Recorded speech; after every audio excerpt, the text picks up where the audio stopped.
Dostoevsky wrote that if you want to understand the core of any society, look within its prison system. Look at what it does to its most vulnerable, and you will understand what it intends to do to everyone else.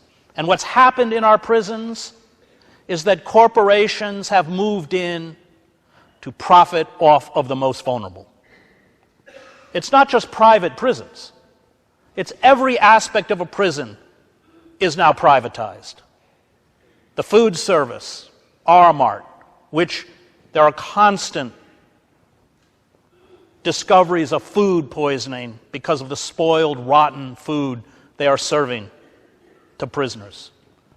Global Tel-Link, which jacks up phone rates so they're 4 to 5 times higher than what you and I pay.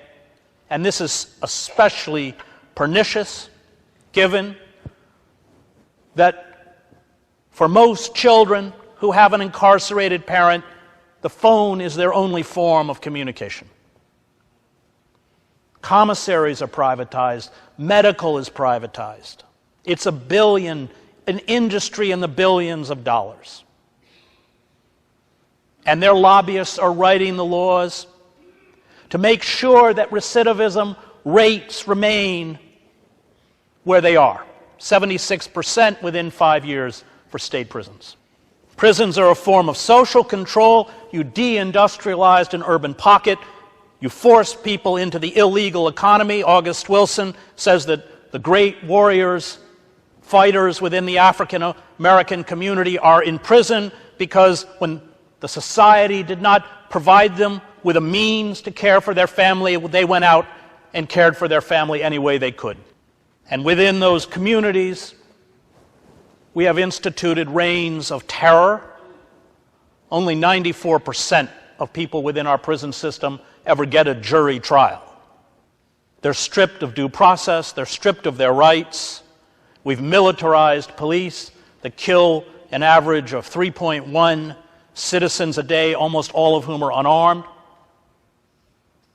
They kick down doors in the middle of the night, wearing Kevlar vests and carrying long-barreled weapons as if it's Iraq for nonviolent warrants.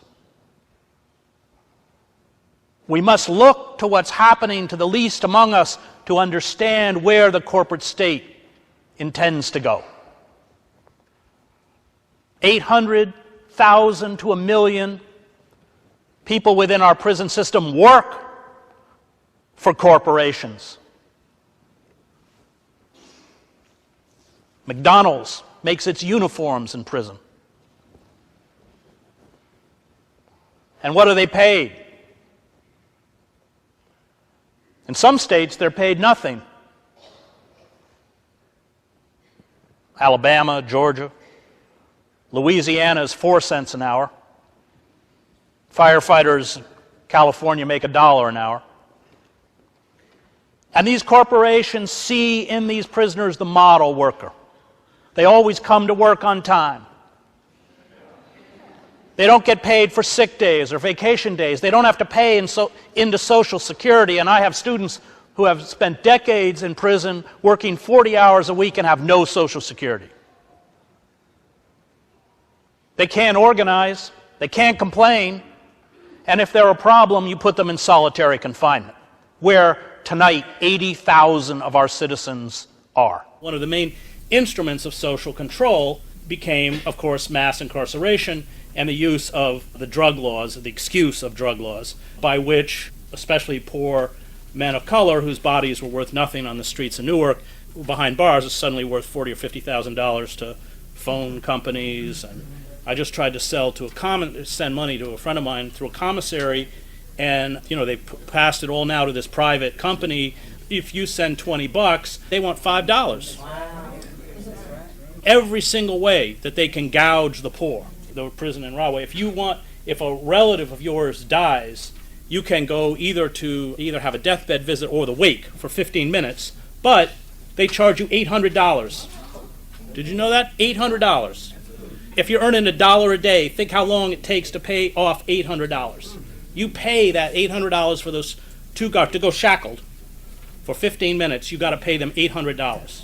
This is something that undocumented workers are experiencing. ICE just uses undocumented workers like an ATM machine because they have zero right. So they will pick them up for fines that if you are a citizen, you might not even have a fine, but they have a whole different fine system. And these are some of the poorest people in the country. $1,000 for driving without a license, whatever it is. And they're going to be deported, but they kind of loot as much money as they can from them on the way out the door.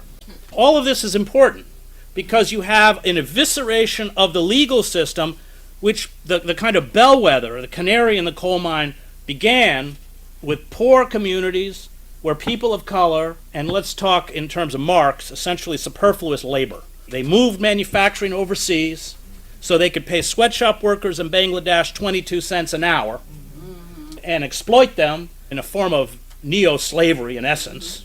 And so all these people who had manufacturing jobs in places like Newark, Trenton was a big, Camden used to be a huge manufacturing center. Campbell Soup, RCA, 36,000 people used to work in that port. They've suddenly got all this superfluous labor. The question is, how are they going to make money off of this labor? The way they make money off of this labor is the business of mass incarceration. That's it. It's a big business. That's all it is. But I mean, Earl can tell you, the stories you hear inside those prisons would just rip your heart out. Story after story. Nobody gets a fair hearing. The system, as a matter of fact, the people who usually have the longest sentences are the ones who went to trial. Because they got to pressure you to plea out. If everybody goes to trial, the system's going to collapse. So if you go to trial, which often are the people who kind of, especially if they're young, they're kind of naive. Well, I didn't do it. I mean, I got a guy from Elizabeth. He was 5 years on the U.S. Army boxing team. Incredible guy. Comes back to Elizabeth out of the Army, and he's training to go pro, to be a professional boxer. And he gets picked up. It's the typical thing where they stack him full of all sorts of charges for crimes he didn't commit. They offer him a 16-month plea. He said, okay, plea out. He goes, I didn't do it. And I'm not going to plea out because if I spend 16 months sitting in a jail cell, I'm finished. It'll take me 2 years to get back to this level and, become a boxer. Plus, he's going to be 2 years older. So he goes to court, and they give him a 30-year sentence. He's sitting in Rahway. I got a guy in Rahway. He's 39 now. He was arrested in Camden when he was 14 years old. There was a knifing. It was part of a gang. He goes, I was 90 pounds. He may have been there. I'm pretty certain he didn't do it. So they take a 14-year-old boy, they haul him into the police station in Camden, and they won't let his mother come in until 2 in the morning. The kid's crying. He just wants to go home. He's 14 years old. He signs a confession. That's how it works. Sign it, you go home. He's 14. No lawyer, no mother, no guardian, no nothing. He's put in with the adult population at 14.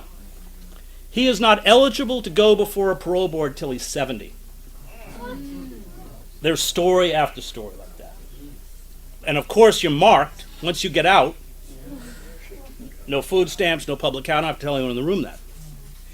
So that the system essentially perpetuates itself. And one of the things that's interesting as we see the breakdown of the wider society is that white people, beginning with white poor people who had ignored this as an issue, are now getting picked up in rural communities, largely on meth, and being treated the way people of color have been treated for several decades. And that goes right back to Hannah Arendt. Once you create these systems, they become insidious. As the wider society devolves, the legal structure is eviscerated. You always look for the excuse. Muslims become Muslim terrorists, become the excuse by which we're all supposed to give up all of our civil liberties. Drug dealers, drug people, they've always got an excuse.